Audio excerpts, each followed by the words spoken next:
আমেরিকার জন্য হুমকি এ কথা আমি বলছি না। গোয়েন্দা সংস্থাগুলো ডোনাল্ড ট্রাম্পকে সতর্ক করেছেন যে আপনি বা আমরা যদি ইরানের উপর হামলা করি তাহলে ইরান তার সব প্রক্সি গোষ্ঠীকে সক্রিয় করে দেবে।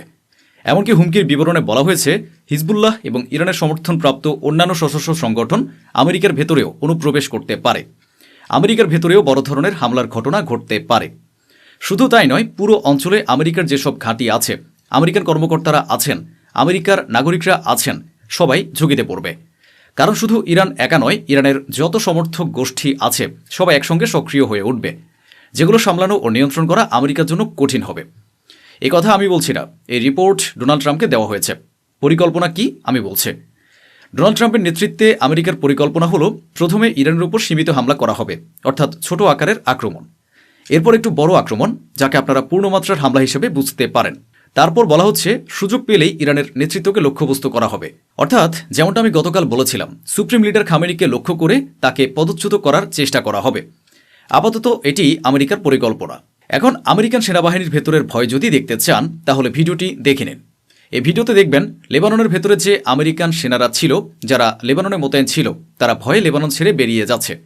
কেন? কারণ আমেরিকা ও ইরানের যুদ্ধ শুরু হলেই হিজবুল্লাহ লেবাননে আছে, আর ইরানের সমর্থনপ্রাপ্ত অন্যান্য গোষ্ঠীও লেবাননে আছে। তারা আমেরিকান সেনাদের লক্ষ্যবস্তু করতে পারে। সে কারণেই আমেরিকান সেনারা লেবানন ছাড়ছে। আমেরিকা ভয় দেখানোর কাজ করছে। ভয় দেখানোর প্রথম ধাপ হিসেবে তারা ইরানের বিরুদ্ধে বিশাল সেনাবাহিনী মোতায়েন করেছে। তারপর ট্রাম্প নিজেই হতাশ হয়ে পড়ছেন ইরান কেন আত্মসমর্পণ করছে না তা নিয়ে। এখন ভয় দেখানোর দ্বিতীয় ধাপ হলো ইরানের সাধারণ মানুষের মোবাইলে বার্তা পাঠানো। হ্যাঁ, আমেরিকান গোয়েন্দা সংস্থা, আমেরিকান গুপ্তচর ও আমেরিকান হ্যাকাররা এসব বার্তা পাঠাচ্ছে। এটি সেই বার্তা যা আপনার স্ক্রিনে দেখতে পাচ্ছেন, যেখানে লেখা আছে যে Donald Trump man of action, অ্যাকশনের জন্য অপেক্ষা করো। অর্থাৎ এখন ইরানের সাধারণ মানুষের মধ্যে ভয় সৃষ্টি করতে সরাসরি তাদের মোবাইলে আমেরিকার পক্ষ থেকে হুমকির বার্তা পাঠানো হচ্ছে। এদিকে ইউরোপীয় ইউনিয়ন বলছে আমরা আর কোনো যুদ্ধ চাই না, আগেই অনেক যুদ্ধ চলছে, আমরা ইতিমধ্যে বহু যুদ্ধ দেখেছি, এখন আমাদের আর নতুন করে কোনো যুদ্ধের প্রয়োজন নেই। ইরান এই মুহূর্তে দুর্বল, কূটনৈতিক উপায়ে আলোচনা করে বিষয়টি মীমাংসা করা উচিত। কিন্তু প্রশ্ন হলো, ইরান যদি সত্যি দুর্বল হতো তাহলে তার কূটনৈতিক সমাধানের কথা বলতো না, আলোচনার কথা তুলতো না। ইউরোপীয় ইউনিয়ন দ্বিচারিতা করছে। তারা জানে ইরান মাঝখান থেকে পরিস্থিতি উল্টে দিতে পারে, সে কারণেই এখন এমন কথা বলছে। শুনুন। Yes, the situation in Iran, of course, is very intense. So we don't need another war in this region. We already have a lot. So we have stressed the diplomatic way out of this. এদিকে যে report আসছে তাতে বলা হচ্ছে Donald Trump ইরানের উপর হামলার নির্দেশ দিয়ে দিয়েছেন। এখন এই নির্দেশ আমেরিকার সেনাবাহিনীর জন্য প্রযোজ্য। কবে এবং কিভাবে হামলা করা হবে সে সিদ্ধান্ত তাদের। অর্থাৎ ট্রাম্প ইরানের উপর হামলার হুকুম দিয়ে দিয়েছেন। ইরানের দিকে তাকালে দেখা যায় ইরান তাদের দেশের প্রতিটি প্রান্তে চীনা রাডার মোতায়েন করেছে। অত্যাধুনিক চীনা রাডারগুলো এই মুহূর্তে ইরানে বসানো হয়েছে।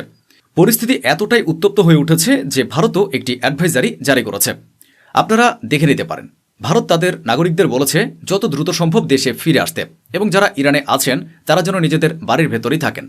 কিন্তু একটি সমস্যা হলো, সেখানে থাকা ভারতীয়দের অনেকেই ফিরতে চাইছেন না। কারণ ইরানে যেসব ভারতীয় ছাত্র পড়াশোনা করছে এই সময় তাদের পরীক্ষা চলছে, পড়াশোনা চলছে, পরীক্ষা চলমান, অথবা অনেক ছাত্রের পরীক্ষা খুব কাছাকাছি। এই অবস্থায় ইরানে পড়াশোনা করা ভারতীয় ছাত্ররা ভারতে ফিরতে দ্বিধা করছে। এখন বিষয়টি দক্ষিণ কোরিয়া পর্যন্ত গড়িয়ে গেছে। দক্ষিণ কোরিয়াও একটি অ্যাডভাইজারি জারি করে তাদের নাগরিকদের বলেছে যত দ্রুত সম্ভব ইরান ছেড়ে বেরিয়ে যেতে। অন্যদিকে ইরানের সামরিক কর্মকর্তারা বলেছেন এটা মিথ্যা যে ইরান আমেরিকাকে হারাতে পারবে না। 20 বছর আফগানিস্তান ও ভিয়েতনামের যুদ্ধ লড়ার পর আমেরিকা করুণভাবে পরাজিত হয়েছিল। আমরাও পরিস্থিতি আমূল বদলে দেব। আমরা না ভয় পেয়েছি, না ভয়ে পিছিয়ে যাব। নিজেদের প্রতিরক্ষা ও আত্মরক্ষার জন্য আমরা পূর্ণ শক্তি নিয়ে লড়াই করব। আমেরিকা প্রথমে যে চেষ্টা করেছে তা হলো ইসরায়েলকে রক্ষা করা। কারণ আমেরিকা হামলা শুরু করলেই ইরান ইসরায়েলের উপর ভারী ক্ষেপণাস্ত্রের পুরো বহর ছুড়ে দেবে। এই পরিস্থিতিতে আমেরিকার এয়ারক্রাফট ক্যারিয়ার এই মুহূর্তে ইসরায়েলের কাছাকাছি চলে এসেছে, যাতে ইরানের আসতে থাকা ক্ষেপণাস্ত্রগুলো প্রতিহত করা যায়। তবে শুধু আমেরিকার এয়ারক্রাফট ক্যারিয়ার ইরানের ক্ষেপণাস্ত্র থামাতে পারবে না। দেখবেন, লিখে রাখুন, আরব মুসলিম দেশগুলি ইসরায়েলের উপর ইরানের ক্ষেপণাস্ত্র পড়া থেকে বাঁচাবে। এমন খবর আসছে যে আমেরিকা দারুণ চাপে আছে। এ কারণেই আমেরিকা ইরানের উপর সরাসরি হামলা করতে দ্বিধা করছে। তাই রিপোর্ট ও ইনপুট অনুযায়ী আমেরিকা ইসরায়েলকে বলতে পারে তোমরাই হামলা করো, আমরা তোমাদের সঙ্গে থাকব। অর্থাৎ সামনে গিয়ে আমেরিকা ইসরায়েলকে দিয়ে হামলা করানোর প্রস্তুতি নিচ্ছে। অন্যদিকে ইরানের ভেতরের কিছু সুযোগ সন্ধানী লোক বাস্তবতা বুঝতে চাইছে না। আসলে কি হতে যাচ্ছে, পরিস্থিতি কোন দিকে যাচ্ছে তা স্পষ্ট। কিন্তু তারা এই অবস্থার সুযোগ নিচ্ছে। ইরানের কিছু ছাত্র ও সাধারণ মানুষ রাস্তায় নেমে বিক্ষোভ করছে, নিজেদের সরকারের বিরুদ্ধে স্লোগান দিচ্ছে। দেখুন,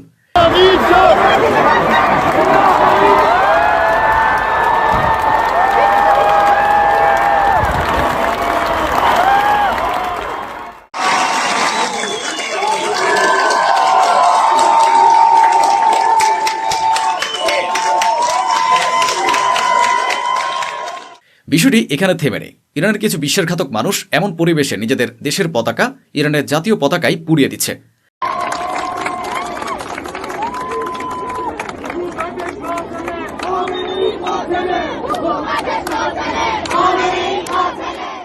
অন্যদিকে ইরানের উপপররাষ্ট্রমন্ত্রী বলেছেন, আমরা পারমাণবিক অস্ত্র বানাতে চাই না। আমাদের পারমাণবিক কর্মসূচি শান্তিপূর্ণ, পরিবেশ বান্ধব। আমরা জনগণের সুবিধার জন্য বিদ্যুৎ উৎপাদনে পারমাণবিক প্লান্ট তৈরি করেছি। আমাদের কোনো উদ্দেশ্য নেই পারমাণবিক বোমা বানানোর। শেষবার 12 দিনের যুদ্ধে যা হয়েছিল, এখন আবার সেই একই ঘটনা ঘটছে। ছবিটি দেখুন, ইসরায়েলের ভেতরে আমেরিকার ট্যাঙ্কার দাঁড়িয়ে থাকতে দেখা যাচ্ছে। সর্বশেষ ইসরায়েলের ভেতরে আমেরিকান ট্যাঙ্কার তখনই মোতায়েন করা হয়েছিল যখন 12 দিনের যুদ্ধে আমেরিকা ইরানের উপর হামলা চালিয়েছিল। এদিকে ইসরায়েলের প্রধানমন্ত্রী নেতানিয়াহু বলেছেন, আমেরিকা ও ইরানের উত্তেজনার কারণে সামনের সময়টা আগামী কয়েকদিন ইসরায়েলের জন্য খুবই কঠিন হতে পারে। তবে আমি খামেনিকে সতর্ক করে দিতে চাই, ইরান যদি আমাদের উপর হামলা করে তাহলে আমরা এমনভাবে পাল্টা আঘাত করব, এমন ধরনের হামলা করব যা ইরান আজীবন মনে রাখবে। ইসরায়েলের সাবেক প্রধানমন্ত্রীর অবস্থাও এখন বেশ কঠোর। যে হুমকি আগে ইরান দিত, আজ সেই হুমকি দিচ্ছে ইসরায়েল। ইসরায়েলের সাবেক প্রধানমন্ত্রী ভিডিওতে যা বলেছেন তা হলো, যদি ইরান আমাদের উপর হামলা করে তাহলে আমরা সবাই এক থাকব, সবাই মিলে একই সঙ্গে লড়াই করব এবং আমরা ইরানের তেল ক্ষেত্র, তেল শোধনাগার এবং দেশের প্রতিটি ইঞ্চিকে লক্ষ্যবস্তু বানাবো। আমেরিকা ইরানের বিরুদ্ধে যে পরিমাণ সামরিক শক্তি মোতায়েন করেছে তা আপনি কল্পনাও করতে পারবেন না। বলা হচ্ছে 16টি যুদ্ধজাহাজ, 2টি সহায়ক জাহাজ, প্রায় 4000 সেনা এবং এর পাশাপাশি 7টি এয়ার উইং, যেখানে রয়েছে প্রায় 70টি বিমান। এর বাইরে 400-এরও বেশি ফাইটার জেট মোতায়েন করা হয়েছে, যার মধ্যে রয়েছে F-35, F-15, A-10 সহ বিভিন্ন ধরনের অসংখ্য যুদ্ধ বিমান। আরও রয়েছে একাধিক এয়ারক্রাফট ক্যারিয়ার। ইরানের বিরুদ্ধে আমেরিকার ডজন ডজন নয়, শত শত ড্রোনও মোতায়েন করেছে। ইরানের পার্লামেন্টের সদস্যরা প্রকাশ্যে স্পষ্ট করে বলছেন, আমরা আমেরিকার কোনো হামলাকেই লিমিটেড বা ছোট আকারের হামলা বলে মনে করি না। যে কোনো হামলাকে আমরা সরাসরি আক্রমণ হিসেবে গণ্য করব এবং তার জবাব দেব। অন্যদিকে ইরান আমেরিকাকে প্রস্তাব দিচ্ছে, আমরা যে তেল রপ্তানি করি ও বিক্রি করি তাতে আপনারা বিনিয়োগ করুন এবং লাভ করুন। এদিকে এক মার্কিন কর্মকর্তা বড় দাবি করেছেন, যা দ্য গার্ডিয়ানে প্রকাশিত হয়েছে, যেখানে ওই মার্কিন কর্মকর্তা বলেছেন, আমেরিকা ও ইরানের মধ্যে যে আলোচনা চলছে সে বিষয়ে ইরানের সুপ্রিম লিডার জানেন না, এমনকি ইরানের প্রেসিডেন্টেরও খুব বেশি তথ্য নেই। এই সব তথ্য পুরোপুরি রয়েছে ইরানের ন্যাশনাল সিকিউরিটি কাউন্সিলের আলী লারিজানির কাছে।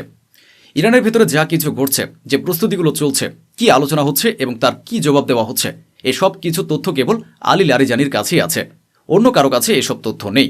পুরো পৃথিবী যেন ইরানের বিরুদ্ধে, আর একদিকে ইরান একা সিংহের মতো দাঁড়িয়ে আছে। ন্যাটোর গুপ্তচর জাহাজ, ইউরোপীয় ইউনিয়ন, পুরো ইউরোপই ইরানের বিপক্ষে। আর এই পুরো ইউরোপ জুড়ে আমেরিকা তাদের ফাইটার জেট ও নানা ধরনের সামরিক সরঞ্জাম মোতায়েন করে রেখেছে। এছাড়া ন্যাটোর খেলাও দেখুন, ন্যাটোর গুপ্তচর জাহাজগুলো ইরানের আশেপাশে ঘুরে বেড়াচ্ছে। আরেকদিকে ফরাসি মিডিয়ার দাবি শুনুন, এটা খুব বড় আপডেট। ফরাসি মিডিয়া দাবি করেছে 8, 9 ও 10 জানুয়ারি ইরানের ভেতরে অত্যন্ত ভয়াবহ বিক্ষোভ হয়েছিল। সেই বিক্ষোভের সমর্থনে ইরানের সাবেক প্রেসিডেন্ট হাসান রুহানি সুপ্রিম লিডারকে সরিয়ে নিজ হাতে ক্ষমতা নেওয়ার চেষ্টা করেছিলেন। এক প্রকার অভ্যুত্থানের চেষ্টা ছিল এটা, কিন্তু তিনি ব্যর্থ হন। এরপর ইরানের সাবেক প্রেসিডেন্ট হাসান রুহানি ও তার সহযোগীদের গ্রেফতার করে জেলে পাঠানো হয়। ইরানে বড় মাত্রার অস্থিরতা চলছে। ইরানের ন্যাশনাল সিকিউরিটি কাউন্সিলের আলী লারিজানি, যার হাতে এই মুহূর্তে সব ক্ষমতা, তিনি ওমানের উদ্দেশ্যে রওনা হচ্ছেন এবং সম্ভবত আপনি যখন এই ভিডিওটি দেখছেন ততক্ষণে তিনি ওমানে পৌঁছেও গেছেন। সোজা কথা হলো, পরিস্থিতি ভীষণ গুরুতর হয়ে গেছে। যে কোনো সময় যে কোনো কিছু ঘটতে পারে। আমেরিকারই বহু শীর্ষ জেনারেল, কমান্ডার এবং যুক্তরাষ্ট্রের সাবেক ভাইস প্রেসিডেন্টরা একসঙ্গে ডোনাল্ড ট্রাম্পকে সতর্ক করেছেন, ইরানের উপর হামলা করলে আমেরিকা একটি দীর্ঘ যুদ্ধে জড়িয়ে পড়বে, যেখানে আমেরিকার বড় ক্ষতি হবে। আপনি যদি নিয়মিত আমার খবর শুনে থাকেন তাহলে দেখেছেন ইরান কোনো বিষয়ে আপোষ করতে রাজি নয়, তারা শুধু টোপ ফেলছে। একবার বলে, হ্যাঁ আপনারা আমাদের তেলে বিনিয়োগ করুন, তারপর আরেকটা টোপ, আমরা 10 বছর ইউরেনিয়াম সমৃদ্ধকরণ করব না, কিন্তু ক্ষেপণাস্ত্র আমরা ছাড়ব না। ক্ষেপণাস্ত্রের ব্যাপারে তারা বলছে, আমরা এগুলো আত্মরক্ষার জন্য ব্যবহার করব, ইসরায়েলের বিরুদ্ধে ব্যবহার করব না। এইভাবে গোলমাল কথাবার্তা বলে ইরান একেবারেই নতি স্বীকার করছে না, আর আমেরিকার কোনো কথাই মানছে না। অন্যদিকে ইসরায়েলের ভয় এমন পর্যায়ে পৌঁছেছে, বাইরে থেকে তারা নিজেদের শক্তিশালী দেখানোর চেষ্টা করছে, কিন্তু ভেতরে ভেতরে থর থর করে কাঁপছে। এই নিন প্রমাণ। যেসব ইসরায়েলি কর্মকর্তা অন্য দেশে নিযুক্ত আছেন বা বিদেশে কাজ করছেন, ইসরায়েল সরকার তাদের দ্রুত দেশে ফিরিয়ে নিচ্ছে। বলা হচ্ছে, সবাই গুটিয়ে নাও, সবাই ইসরায়েলে ফিরে এসো, কারণ ইরান তোমাদের উপর হামলা চালাতে পারে, তোমাদের লক্ষ্যবস্তু বানাতে পারে। আমি একটি ছবি দেখাচ্ছি, এটা ইসরায়েলেরই। দেখুন, ইসরায়েল তাদের আন্ডারগ্রাউন্ড বেসমেন্ট পার্কিংগুলো প্রস্তুত করছে। হ্যাঁ, সেখানে বিদ্যুৎ, পানি, আন্ডারগ্রাউন্ড অবকাঠামো সবকিছু ঠিক করা, মেরামত করা ও সরবরাহের কাজ চলছে, কারণ ইরান হামলা করবে, এটা ইসরায়েল জানে। তো বন্ধুরা, এই ছিল আজকের আয়োজন, যা স্বচ্ছভাবে আপনাদের সামনে তুলে ধরা হলো। আশা করি আমাদের এই প্রচেষ্টা আপনাদের ভালো লেগেছে। অসংখ্য ধন্যবাদ। সুস্থ থাকুন, ভালো